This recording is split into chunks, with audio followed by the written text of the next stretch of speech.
Welcome to the More Business, More Life podcast. And today I'm so excited to have Mary Beth from Juicy's Wellness Cafe in McMinnville, Tennessee, this small little place. But the reason I want to tell you this story, she went from being very sick to near death to transforming through food. And what that did is it caused her to change her life so dramatically that other people noticed. And she started very small with 6 people, started feeding them whole foods and helping them, went to 72 people, went to a restaurant, went to being on a documentary on Netflix and a TV show, and just growing and growing, and the business is thriving. And so we're going to look at how did she heal herself? We're going to talk about her story and her health, but we're also going to talk about how that parlayed into a business that brings her so much joy and is prospering without her having to feel like she's working. She's just giving her life in the good way that she wants to. So yes. I'm so excited to have you on the show. Oh, thank you. It's so wonderful to be here. Beautiful. So we'll jump in. Okay.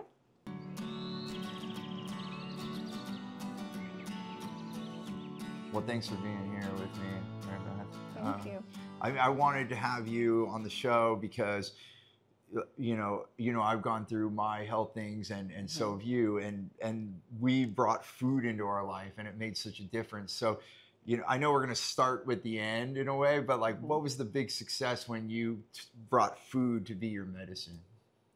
Oh, wow. So it was, like I said, real food for real reasons, and I never dreamed that food could bring me back to life like it did. And so just finding out accidentally from a patient on how it could change my life was the success of this whole thing. Yeah, you were on the space where people would say that there's no coming back, and, right. and here you are sitting with me and looking so vibrant and healthy. Thank you.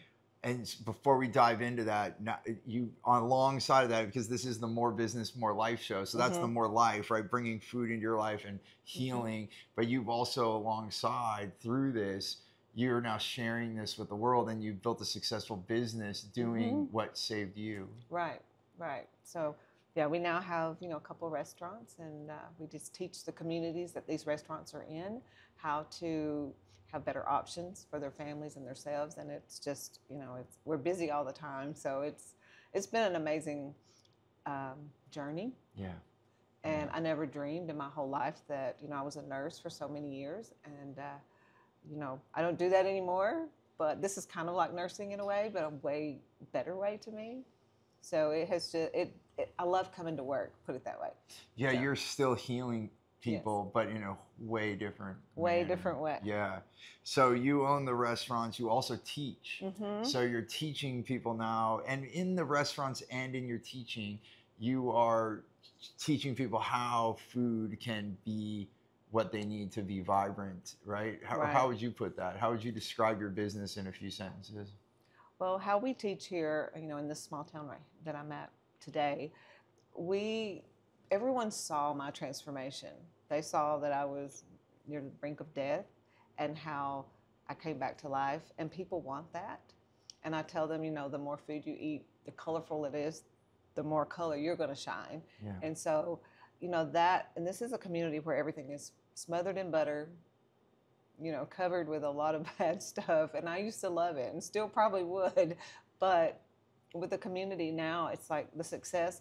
This community knew, like I said, my transformation, but they also, I think that's why it's successful, is my community, because they're the ones that really made me believe that, okay, I don't know how to turn this off in my head.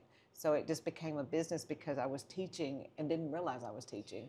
So you kind of fell into the business. I fell into it, yes. And I love it. I mean, at first it was like, because this town, there was a Walmart and maybe one other grocery store. And so trying to find food that I was taught to eat through a patient that I used to take care of, I thought, how am I going to, what? Yeah. And so this community has come so far with organic and just really good food. And a lot of the restaurants here where I'm at now, they're starting to adapt and bring more stuff in that is whole food plant-based. Yes, yeah. And they're even naming them after Juicy's or Mary Beth salad, which is, all whole food, no cheese or anything like that on there, nothing processed. And and that's at a barbecue place. Oh, wow. So you're making headway and you're changing people's lives. Right. Yeah. Right. And it, like Nashville, I do this little cooking segment on Talk of the Town. And so, that is something that I mainly do almost for free, just because I want to get the word out. Because a lot of people are used to really long words and they don't understand it. And I feel like I'm that person that I'm just down to earth Southern country girl, and I feel like people can adapt with me easier. Like they're familiar with when I say y'all. It's like, y'all want a salad. They know that even if they don't want the salad, I'm not going to judge them. Yeah. Well, and even when you go into Mary Beth's, it's not just salad. See, that's the thing. I think when somebody says, "Oh, I'm going to eat healthy," then they immediately think of salad. So yes, greens are really good for us, but there's so many ways to fix those greens up. And so I've been having your yummy soups and even like your all organic cornbread sliders, but homemade and all that, and gluten free. I think it all is, right? So these things, you can make amazing things. And I find, as I share this with people in the world, they're like, oh, wow, it's not it doesn't taste bad. I mean, you just immediately think, if I'm going to eat healthy, I have to eat something that's not. And I thought that too. I thought, I have a daughter-in-law that lives in Oregon and California area, and she would call me constantly when I was going through my sickness, and she would say, Mary Beth, if you don't change your diet, you're going to die. And I would get upset with her because I didn't want to hear it. And it wasn't that I didn't want to hear it, I just didn't have the education. I didn't have the information. Right. So that all changed. Because it's such a generalization and not getting into the details of it. Right. So maybe we should go there, because I know we have limited time for today, but I'm sure we're going to talk again. Yes. But so walk me through that. So you went through quite an ordeal. And so, maybe that brief lead up, because I like to look at it like a cocoon, right? So you are in your challenge and your caterpillar, you go into this cocoon of change, and then here you are with me. So if we walk through those 3 steps, walk me through like From beginning to end. I guess, and I know we have to go a little shorter, but so how fast was it? Did you notice that you weren't well, or did it creep up on you, or did it hit you suddenly? Excuse me. It was, I guess it was creeping, but it was suddenly to me, just because. But what happened was I was having trouble in the year 2000 swallowing food, and I noticed that my voice changed, like it was very raspy, and I'd go to the doctor, and they would say, Mary Beth, you're fine, there's nothing wrong. And then I started losing weight like crazy, like 30 pounds in a month, and I was down to like 110 pounds, and I'm 5'8", and I didn't look healthy. I looked sick. And finally, I had a friend who was a radiologist, and he's like, what's going on with you? I said, well, every time I go to the doctor, they tell me I'm fine. And my parents had died tragically like 2 years prior, and at the same time. So everyone would tell me, it's, you're going through depression and you're just depressed. I'm like, no, I'm depressed because I don't feel good, And I was very jittery all the time, but yet I was tired. It was just a horrible feeling. I couldn't get anyone to listen to me. And being in the medical field, finally one of my friends who was the radiologist, he did a scan on me, and he found a mass in my throat. And that was why I was speaking with a rasp, and losing weight, and it had already spread to other places. And so I go to the doctor, and they tell me it was cancer, and they immediately took me in the hospital, or put me in the hospital, and took it out, and I did really well with that. And I only had to have a couple of radiation. It was all confined at that time, so we thought. And because cancer is a very tricky little disease, but that was the first one. Especially when you do that invasive, like everything that I've started to research, like even opening it up can spread it. Because I was listening to this one doctor, they said, tumors are to collect those bad cells and keep it together. And so sometimes when you touch it, then that's when it spreads. So even the treatment itself could expand the problem, potentially. I mean, this is different, for every episode. I didn't used to believe that, but I do now. Because once that happened, they removed glands that control my potassium and my calcium and potassium. And so I had a heart attack like 3 weeks after I had that removed. I had staples in my throat, and it was the most scariest day of my life. I'll never forget it. It was at midnight, and I woke up with the jaw, the shoulder, the chest pain, the back pain. I couldn't talk, and I told my husband, to call 911, but I couldn't talk, so I was trying to 911. Oh my gosh. And finally, he knew how I felt about the doctor, because I didn't like to go to the doctor, and I said, yes, you need to call right now. or, you know. So by the time he called, I'd already passed out. And so I woke up and I was in the hospital. And so they had told me I had a mild heart attack. And I was like, there's no way that was mild. That was massive. But, you know, so when people tell me they've had a massive heart attack, I can't imagine the pain, because that pain knocked me off my feet. And so what had happened is my calcium and my potassium had bottomed out. And it wasn't really my diet. It was from all the surgeries and just, I guess, I don't know. Sometimes I feel like it was medical. They should have told me to take calcium. Yes. You know, they should have told me. But as a nurse, I didn't know that. I was OBGYN nurse. So I was used to babies. Yeah. And so everything went really well after that. Like I was kind of in and out of the hospital a little bit just for that, because of the calcium deficiency. Right. So I was laying on a tanning bed one day, getting ready to go to Disney World. It's about 5 years later, and saw a spot on my breast. And I don't do tanning beds anymore, so haven't in years. But I saw that, and I called my doctor friend, and he's like, hey, he saw it. He's like, let me biopsy that. And I was like, I'm going to go to Disney. And he goes, go to Disney, come back, and we'll talk. I said, okay. Well, I didn't go back for 6 months. And when I did go back, it was because the left breast had swelled up like triple. And I'm like, something's wrong. It looked like mastitis, kind of. And I thought it was just infection. And I get there, and, you know, he was like, oh, my gosh. And so they did a biopsy, and it came back aggressive breast cancer. It's called HER2, if you may, positive is what I had. And so they removed both my breasts, and went through all the radiation and the chemotherapy for almost 18 months. Oh, my God. And then I had a port in my chest, and they were like, you know, this is never going to come out. And it was so uncomfortable, and constantly in and out of the hospital for dehydration. And I just felt like that was my life. I didn't know who I was when I looked in the mirror anymore. I looked like, you know, I had no eyebrows, no hair, no woman parts, you know. And I don't know, it was just, I had all the mirrors removed from my home, except for the bathroom, because I couldn't stand to see myself, because it was so painful to see what once was vibrant. I looked dead when I see myself in the mirror. And so, I don't know, I gave up. I know, I'm sorry. No, you're good. So at that point, that's when your patient actually said you need to do something? Right. Or did I skip too far ahead? No, that was next. Okay. So, no, I was still doing home health at the time, because I had to work, and home health was the easiest for me. And so I was, you know, told about my charge nurse, hey, I need you to go see this patient. And she only lived like a mile from me, so I thought I can do that. And she had fell on some ice, and I was there to get physical therapy in, just to do her assessment. And I remember before I went into her house, I just had a scan 2 days prior. And my doctor called me just before I got out. And I was supposed to have my portacath taken out because I wanted it out. And he's like, well, we can't take it out. I'm like, why? He said, well, you have 3 tumors in your left lung. And I lost it right there. And I was like, oh my gosh. So I pulled myself together and went, you know, knocked on her door, said a little prayer before I got out, just for my family, you know, to have peace, because I told my doctor I was done with chemotherapy. And he told me, he said, you won't last a year if you do. And I was like, well, you know what? I'll take my chances. Yeah, because I already feel dead. I already felt dead. So anyway, I met her, and I couldn't believe her skin. I couldn't get over her skin, and she was supposed to be 80 years old. Thought it was her daughter. I jokingly said, what's your blood pressure? Not your blood pressure. What's your blood type? What's your social security? Because I couldn't believe it was the patient. Yeah. So I did her assessment, and I asked her, I'm like, hey, what is your secret? I want it. And I'm sure she could tell I was sick. And she goes, hands me a DVD.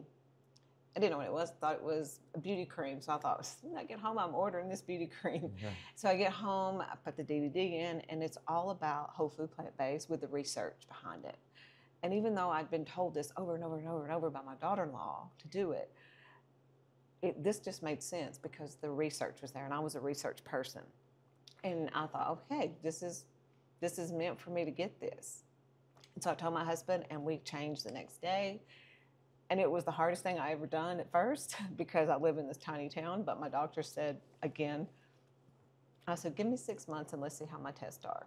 So I went completely raw, started juicing. I immediately started feeling better. And I was like, okay, there has to be something to this. I cut out all processed food, and, you know, started coming up with recipes. I just worked in my little kitchen, become a restaurant, my little restaurant in my little kitchen. And I started coming up with these dishes. I'd write them down, the recipe. never knew I'd be using them one day. Yeah, right. So, you know, so that my little kitchen turned in really was my first place of business. And so 6 months into it, my tumors had shrunk half. 1 year into it, you know, usually I have that bell to ring at the end, you know, if it's your last treatment. And my doctor, I had 3 doctors at the time, and all 3 came in. And my main doctor, who'd been with me since my throat, he was crying. I thought, oh my goodness, I'm dying, because I just had the scans done. And he's like, no, Mary Beth, he goes, your blood work, your scans are clear. He said, you have no traces of cancer by your blood work or our scans.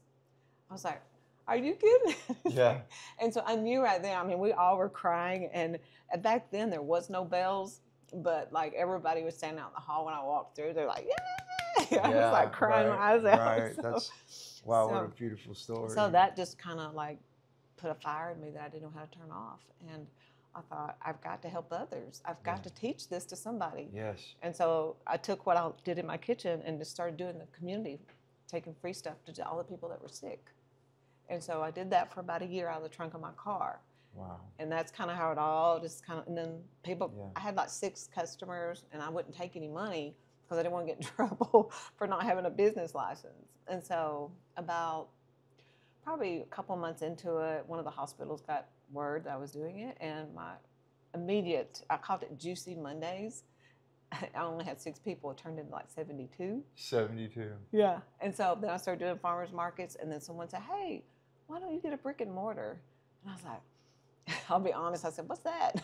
Yeah, right. I was like, oh, it's a building. Yeah, right. Yeah. And so it just kind of turned, I mean, it was just magic. It really was. Yeah. It was just how it all turned out, so beautiful. And, you know, I love what I do. I love seeing people come in and tell me their stories of transformation through food. Right, and that's how we met. Yeah. Because I came into this small town, and I was like, oh, I need some good food. It's small, where do I isn't get it? it? Yeah, and then Super small. Yeah, and then and actually Stephanie on my team, she found you, and we're like, okay, we're going there for lunch, and then this has become my cafeteria every time we came, and we just keep talking, you know, and so it's so important, you know, because I'm in the awareness you are, and so to come to a small town like this and find you, you know, was a blessing for us. And so it's case in point, like your relationships with other people and sharing. And I just want to point out, like, this is something I always teach, follow your joy, and that will show you, like, so much in our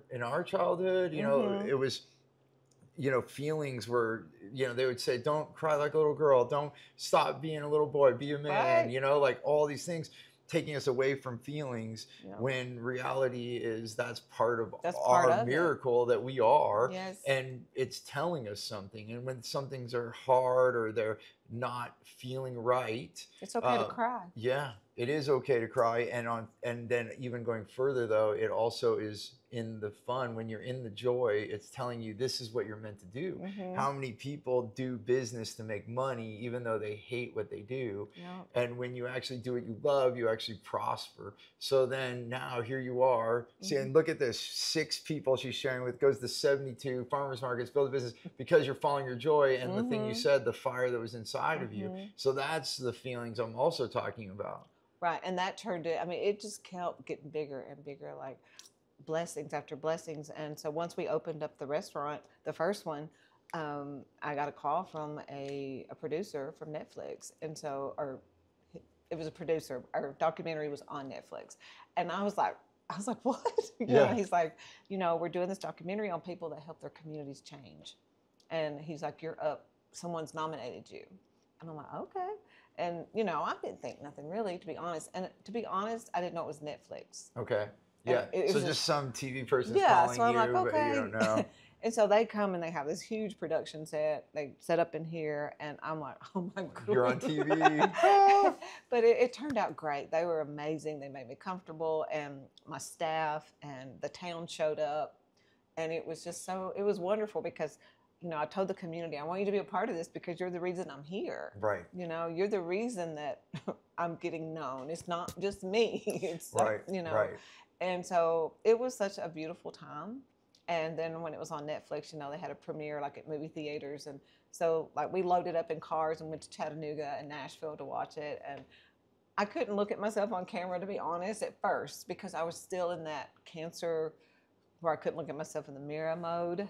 But yeah, it was very rewarding and such a blessing to get to do that. And then that turned in, my business grew, and it grew. I did another little TV show. Well, it was a cooking show I did for 3 seasons, and it was called Fresh Start. And it was here. It was Middle Tennessee, and it was like 40,000 viewers, and I didn't know it was 40,000 people. I thought it was just my little hometown. If I'd have known, Yeah. It would have freaked you out, maybe. Yeah. But they had me a whole set, kitchen set, and then they would let me come whenever I wanted to do the show, and then they would edit, of course. And it was such a great experience. And then I jokingly said to them, one day I'm going to be in Nashville, and they, ha ha ha.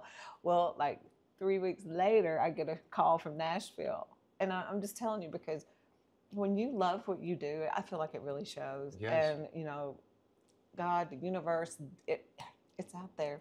Yes. It's out there. And that's why I was bringing to that feeling, like those that are listening to this, we so often shelter our feelings, and they're there for a reason. Like, you are excited, you feel an urge. And I see so many people that are artists or culinary or whatever it is. And you're like, oh, I can never make money doing that, or whatever it is. We put all these ideas in our head. Oh, I have to be a nurse, and not anything against. Nurses have helped me, and but maybe that's for you. But I mean, some people look at the money. They're like, oh, you can make good money being a nurse, so I'm going to do that, or I'm going to be a doctor. That's why I did it. I mean, I love people, but I wanted the money too. Yes. And then we put the thing that we really love in many people. It's like in the closet or on the weekends. Then we get older and more tired, and then we don't do that thing. And so when you do what you love, that's kind of part of this show, More Business and More Life, is to align with what you truly want. One of the best compliments I have people coming to my programs is that they could dream again. And that's what I want. Dream first. And many people, like, they go for the money and then they're going to build their life later, but then it never catches up. You lose that energy. And so I say, build what you want, build the life you want, and then build your revenue around that. And we can figure that out, right? Because there's so many business models. So you can do it. And what I feel from you is you went through all this, so it just became so natural, but you did embrace it. You didn't have to. I mean, how many other people have made it and not gone the way that you went? So you just kept embracing the next step, even if it was scary, even if you're like, oh, wait, 40,000 people are watching me, or oh, now I'm going to Nashville, or there's a television crew in my restaurant. Yeah. But you just kept going. I just kept going because it felt right, and it gave me so much joy, like you said. Like, the money never, ever crossed my mind anymore. It still doesn't to this day. It's like, I used to be like, when we first started, I would be like, okay, I check sales, which I check sales every day, but still, I don't know. I'm just so grateful, even if we only make $1, just because I know somebody came in, it's like, I don't know. But then you prosper more. I felt that too. When I chose my life, more money came. Oh, yeah. So, because I think it is that confirmation of divine direction. You're just getting on that. So multiple restaurants, you're teaching people, you're on TV, documentaries, and having had all this, what does having that do for you now in your life? It brings me joy. I mean, it has, like, I guess the best part of it is I feel like I'm alive again, and not just that, it's just seeing other people's journey get better. I know not everyone's going to change their lifestyle and maybe even survive what I went through, but I feel like I've met so many great people through this, like yourself, that I wouldn't trade it for anything. It's just it's a blessing just to get to come in and see the customers that walk through that door. And I know that sounds not true, but it is true for me. Yeah. It's like I get here in the mornings and I don't have to be here.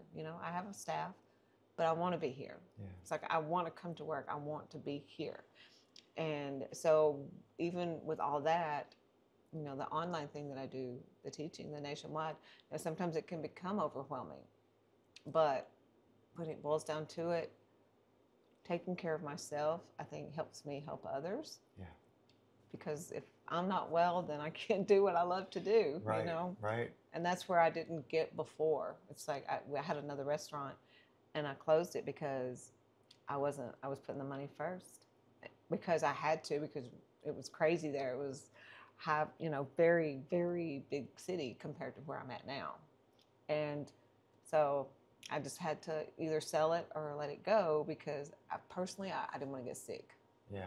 You knew your limits, and Yeah. then And you did. So that's the one that you sold. Yes. So it's still operating. It's still operating, but yes. someone else, and Right. that's amazing too. You know, there's restaurants a hard business, many moving parts. Many of them go out of business, but you created that, and you were able to sell it to someone else, and they're able to take it and operate it, and then you have this running with your staff, and you're here because you want to be, and that's the kind of work that you want to do. Is the one that you want to be there. Right. And so it's so beautiful. So I know we're getting close to the end of our time today, but I'm just curious.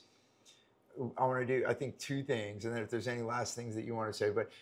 But since we talked about the health, and you said not everyone can do it, if there's someone out there that's dealing with any kind of ailment, right? Because you and I both believe, like anything that you're dealing with, if you bring better food in your life, you know, even if you continue with your doctors, we're not saying it's like this or that. It can be both, but maybe it is the other. Maybe you know, look at everything, but you need to study yourself. But if for this, what is that first step, or that fresh start, as you call it? What would be the first thing you would recommend if someone could just do one thing to get started, so it's not overwhelming? That first step in that direction that you took.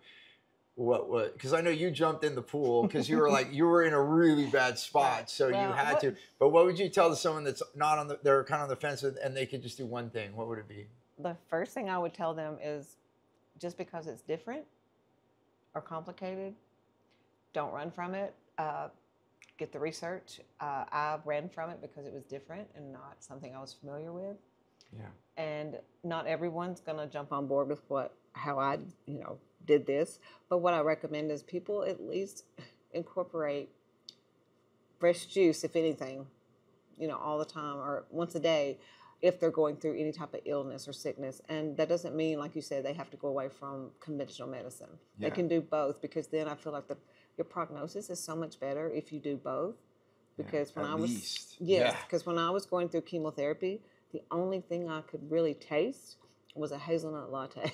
Okay. And that's horrible. Yeah. That's horrible for someone getting chemotherapy. So, I'm trying to get into hospitals now to get juice served during that. But I just recommend fresh juice. Let's define that. I mean, because it says fresh juice on the label, but it's not fresh, right, in the market. So you're talking about getting that fruit and squeezing it, or right go to into your local juice bar. Okay, yes, because then they're doing it for you that day or the day before. Right. Because within like 24, 48 hours, it's already losing nutrients, right? Or 72? What do you usually say? Well, if it's a centrifugal juicer, yes. But if it is a slow or cold press juicer, those are good for 5 to 7 days, as long as they're sealed. Okay, got it. So that's that window, basically a week, if they're doing it that way. And then if you're just getting an orange at your house, then you want to drink that then. And that's the best way anyway. If you're doing it yourself, squeezing, whatever it is. Juicing is very medicinal. So it's like what they're getting from that juice, and this is what I didn't understand in the beginning, was they're getting all the nutrients. There's no fiber, but it's all nutrients. It's very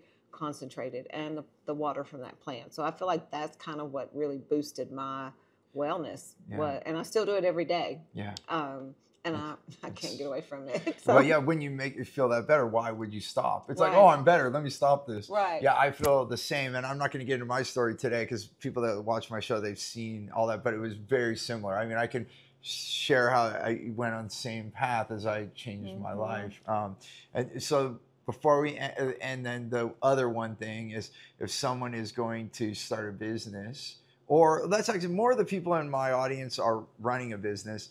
So I guess how do you, so if you're going to give one tip to another business that maybe they were passionate, a lot of the people in More Business, More Life, really passionate about their business, but then they built like a treadmill, it got up to level 10, they don't know how to get off, and you lose that. Wow. And you've experienced that because you had multiple restaurants and you're living the dream, so you're sharing with more people, but then you start seeing the wear on your life. So if you gave one thing on that, so you're talking to an entrepreneur, a business owner that is at that max, what would you say if you could give them one thing? What would you? This was the hardest thing for me, was to slow down. And I know that's what I was told constantly, but just didn't do it. And I cried like a baby when I did slow down, because I thought people really needed me, which they, that was where I got into it, where I felt I had to be there all the time, and I was burnt out. But then if we lose you, that's the oxygen mask thing. If you're on the plane and you don't put the oxygen mask on, you're the one laying on the floor. Yeah, take an extra day off if you get a day off at all. Take that day, take that time, because I didn't. And then you hurt. Yeah. You're speaking the language. So my other brand, that is my main company, we've rebranded to Turtle Roots. And in 2016, I got a sculpted turtle from Mexico, and it's all beautiful color. And I had it on my desk, and all my clients, every time they need to slow down, because that's part of the more business, more life, is to slow down, to think. I put a turtle up there. I didn't think it was going to be a thing, but all my clients started getting turtles. And every time we're in group session and someone needed to slow down, all my clients would hold up a turtle on Zoom. We'd all hold it. And so all my clients ended up having turtles on their desk. And so then Turtle Roots emerged. So it's slow down to see more, make better decisions, and heal. And then the roots are to go inward so we can listen to our heart to help our healing. And that's what I did, basically. And that's beautiful. And you want to hear something funny? Yeah, go for it. My grandson's named Turtle. Oh, well. And I hit it off, Mary Beth, right away. We're speaking the same language, and I knew. And then the more we talk, it's like, oh yeah, that overlaps. Yeah. And this is special because, my audience hears from me all the time. And then just to collect these stories over and over of all these different people going through similar things, but different ways, different businesses, different adventure. And here we are, making a difference. That's our timer that we're over time, but it was a pleasure, and I know we barely scratched the surface on all the things that we could learn from you. So I just want to say thank you so much for being on the show. Thank you for having me. Yeah, it's my pleasure. Thank you. Thanks for listening to the More Business, More Life podcast. I hope you got value. And if you did, we have so many more things for you at stevenapolitan.com. You'll be able to connect with us on social media. We are active. You can ask us questions. I look forward to having you on the next show. Until then, remember, choose gratitude and create freedom.